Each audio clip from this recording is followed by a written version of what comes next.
Okey, bayangkan ni. Di satu sudut, kita ada sebuah syarikat teknologi yang dibina atas dasar etika yang sangat kuat. Di sudut yang lain pula, kita ada kuasa tentera terhebat di dunia. Hari ini kita nak rungkai satu krisis yang meletakkan dua gergasi ini di landasan pertembungan, satu pertarungan yang mungkin akan menentukan masa depan AI. Persoalan utama dalam cerita ni nampak mudah, tapi sebenarnya sangat berat.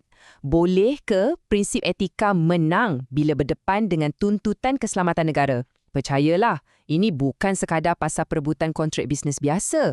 Ini adalah pertarungan untuk merebut jiwa teknologi itu sendiri. Baiklah, sebelum kita pergi lebih jauh, jom kita kenal dulu dengan dua watak utama yang berada di tengah-tengah pentas pertarungan ni. Di sebelah kiri, kita ada Anthropic. Boleh kita panggil mereka ni pakar etika AI. Misi utama mereka? Untuk bina AI yang selamat untuk semua. Di sebelah kanan pula, Pentagon, pakar strategi global. Matlamat mereka? Keunggulan tentera. Nampak tak? Dua misi yang macam langit dengan bumi, tapi sekarang terpaksa bersemuka. Jadi, siapa sebenarnya Anthropic ni? Okey, syarikat ni diasaskan oleh beberapa bekas eksekutif dari OpenAI. Ya, syarikat yang buat ChatGPT tu. Misi mereka dari hari pertama sangat jelas, nak bina AI yang selamat dan boleh dipercayai.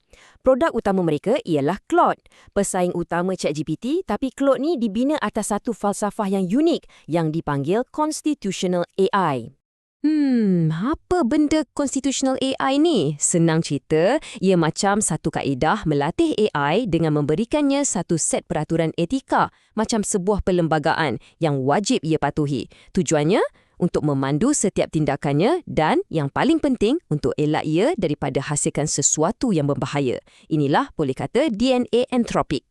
Dan disebabkan prinsip teras inilah, DNA inilah yang meletakkan mereka dalam konflik terus dengan Pentagon. Semuanya bermula dengan satu permintaan yang bagi Anthropic bunyinya macam mustahil untuk dipenuhi.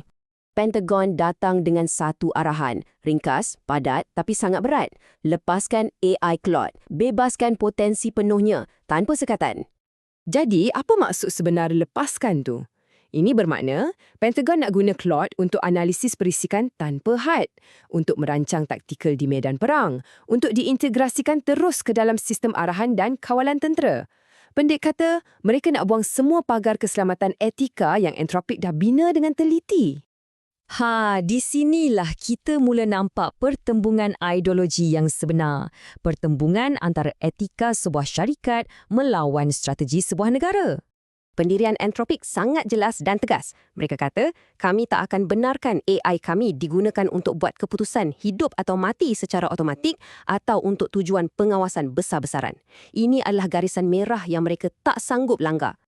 Jadual ni merumuskan perbezaan mereka dengan sangat baik. Bagi Anthropic, keutamaan nombor satu ialah keselamatan manusia dan etika AI. Bagi Pentagon, keunggulan tentera dan keselamatan negara. Anthropic percaya syarikat patut kawal teknologi mereka. Pentagon pula percaya kerajaan mesti ada kawalan mutlak. Dan risiko paling besar, bagi Anthropic, AI menjadi senjata pembunuh. Bagi Pentagon pula, risiko terbesar ialah kalah dalam perlumbaan senjata AI global menentang negara pesaing. Tapi kan, ini yang buat kita tertanya-tanya. Apa sebenarnya objektif Pentagon? Kenapa mereka nampak terdesak sangat?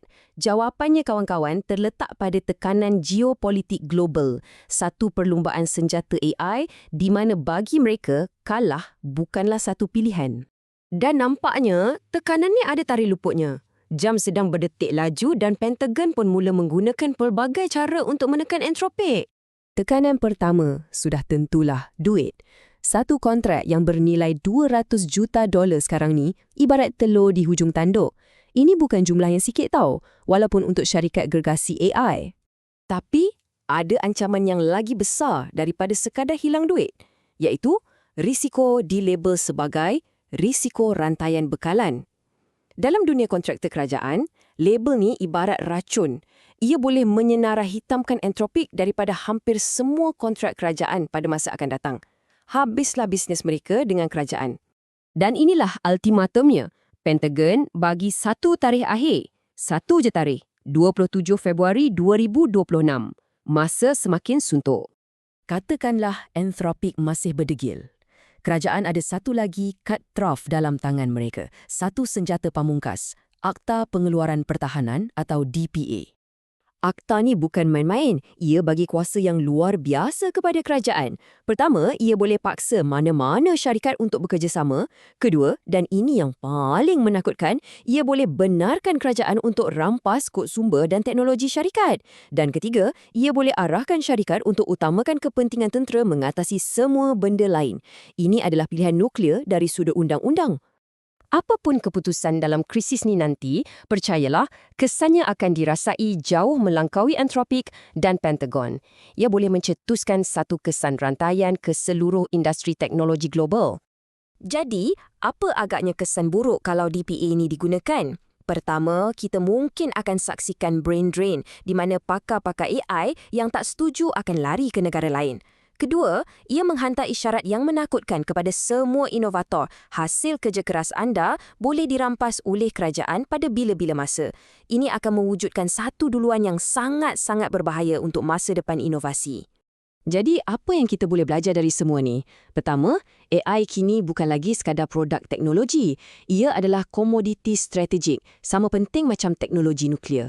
Kedua, kita sedang menyaksikan satu era konflik yang baru, etika korporat berlawan dengan kuasa negara. Dan pengajaran yang paling merisaukan sekali, bila krisis melanda, selalunya prinsip etika lah yang akan menjadi korban pertama. Semua perbincangan ini akhirnya membawa kita kepada satu persoalan terakhir yang sangat besar dan penting. Apabila AI sudah menjadi senjata, siapakah yang sepatutnya memegang picunya? Adakah penciptanya yang faham selok-belok dan batasannya? Ataupun negaranya yang ada tanggungjawab untuk melindungi rakyatnya? Jawapan kepada soalan ini akan membentuk dunia kita untuk dekad-dekad yang akan datang. Fikir-fikirkanlah.